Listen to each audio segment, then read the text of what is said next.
But they even showed on the news where this guy that did this shooting online, he had ordered a vest. So one of the other, it was on Good Morning America, they tried to do it. They just went online like an anonymous person. They ordered it, and then it came in. Paid $74, yeah, I think. Yeah, that's right. With a vest, yeah, that's right. And they got it. So you know, here you are within 2 days. You could have that thought. Because things are so rapid, you can get it done, and next thing you know, you're out shooting somebody. Out shooting somebody. It was terrible about that little girl and that little boy in Orlando. Man, these children, the crocodile, alligator. Yeah, alligator. Can you imagine that? I know it. 1 week it's I know ape, that's right. Yeah. And then the next week it's that's right. Alligator. I mean, eating up children. Yeah. Okay, so we got this is the last 10 minutes tonight. Okay. You just got to pull me through on this one. All right. Okay, so we're going right.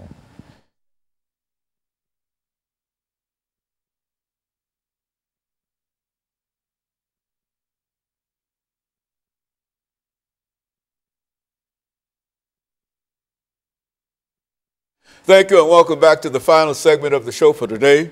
We're talking to Dr. E. Kelly Sanford from Tennessee State University, and the topic is the impact of mass communications on personal and human development. And Doctor, let's do in this last 8 or 10 minutes that we have here, give you an opportunity to give us some information that we might not have called for, but information that you think that we need at this particular time over the next 8 or 10 minutes. Okay, as I stated at the outset, Dr. Gerard Linsky did his entire career looking at the development of human societies. So for the listening viewer, I would like us to try for a moment, a sentence or two, and say that we have advanced, and if you can just think from hunting and gathering societies to the agrarian, to a horticultural, to the beginning of an industrial society, to a high industrial society. And from that point, we moved all the way out into a telecommunication society, and then a service society, and now with this last movement that we're in right now is telecommunication, mass communication. And we can look at it at pre-industrial, post-industrial societies. We can look at it at this particular point in time in development of human society as postmodernism.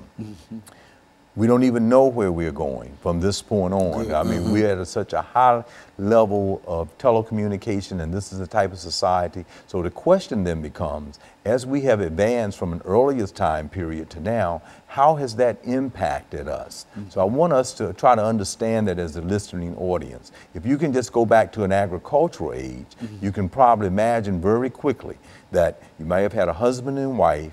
Because they lived in agriculture, they may have had a lot of children in order to tend the crop, and everyone would have been very cohesive as far as the family institution is concerned.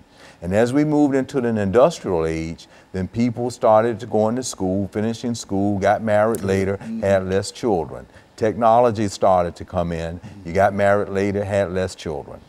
So you can see the impact of just human development from an earlier period to another period. So here we are now as we moved into a telecommunication society with the advancement of technology and everything. It really impact how we act and behave on a daily basis.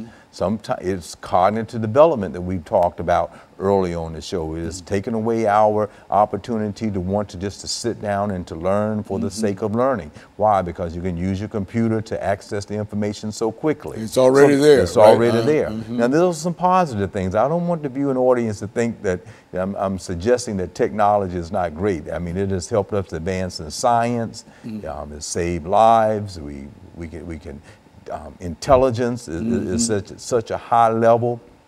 So there are many positive things that we can think about. But in sociology, we talk about cultural lag. That means that we have a tendency within this so rapidly developing society, technologically speaking, that we're living in, that we are lagging behind some of the rules and regulations and etiquette that may go along with the technological advance. That's why you call it cultural lag? Cultural lag. We are lagging behind that. Now, one good example that can get at it is, like, there weren't any laws about driving while talking on the cell phone or driving while texting. Okay. So legislatures, the institution of the law, then had to give some thought to that problem. You had an increased amount of people on the highway being distracted and having accidents. So as a result of that, legislature had to come in and implement some laws. So that's just to show us that it's impacted our behaviors in such a negative way. Now, on the other side of that, when we think about deviant behavior going against the rules and regulations of society, how has Facebook, how has technology influenced certain people throughout the world, and even presently, that's come from a very small environment with a good family living, good schools, good churches, but they are surfing the web online, and how someone that they are following out there will influence their thinking to the point that they may go out and act in a very deviant way. You could even think about bullying.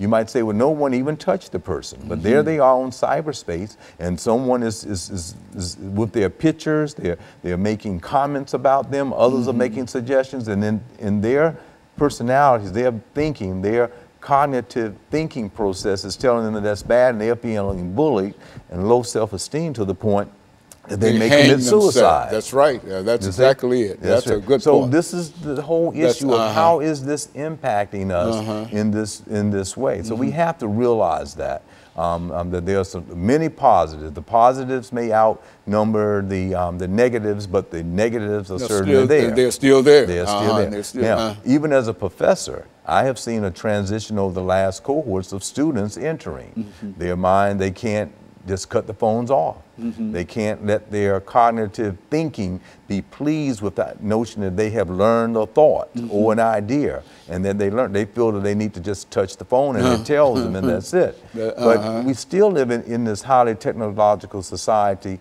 that we're living in. We still have to understand some of the values of higher education and know what they are, and we still have to personally develop in a certain way.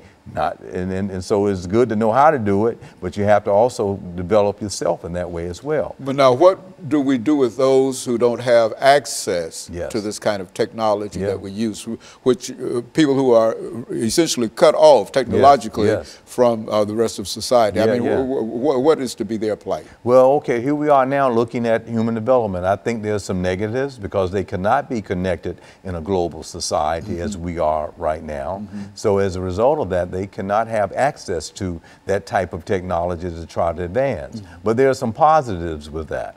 They probably have interpersonal skills that are still very strong. They probably have family relationships that are still very strong. They can be happy with just sitting down talking within a group context, maybe studying in a group context. I think if we did a cross comparison culturally at Cuba, you would probably find the same students that are the same age that are able to get together to study their lessons after class with an interest versus putting things in their ear and going off on Facebook. And not having a conflict with that while they're supposed to be learning and developing. So I think there's some positive. Let me give another global type of perspective. And I really give a lot of credit to Jobs that came up with the whole idea in this telecommunication society.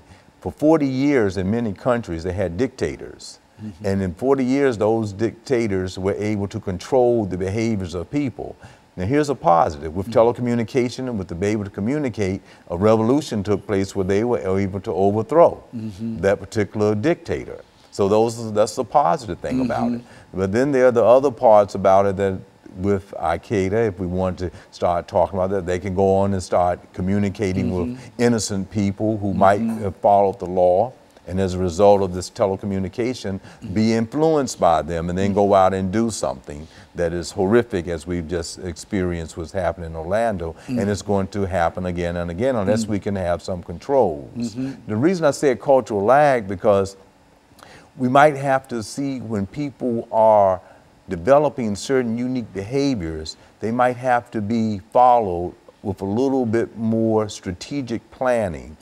And then some red flags or something in the technology has to earmark that person if they want to go out and get something to go out and do something that is terrible against another person. But we're lagging behind that right now. Culturally, we are. Yes, we're lagging behind. And we can go out and order something and get it in 2 or 3 days. But we don't know what to do with it. We don't know what to do with it. That's right. And the person on the other end is just wanting to make the sale in that same time. So they don't see it as a person might be getting to go out and act out in a very horrific, deviant way to kill a lot of people.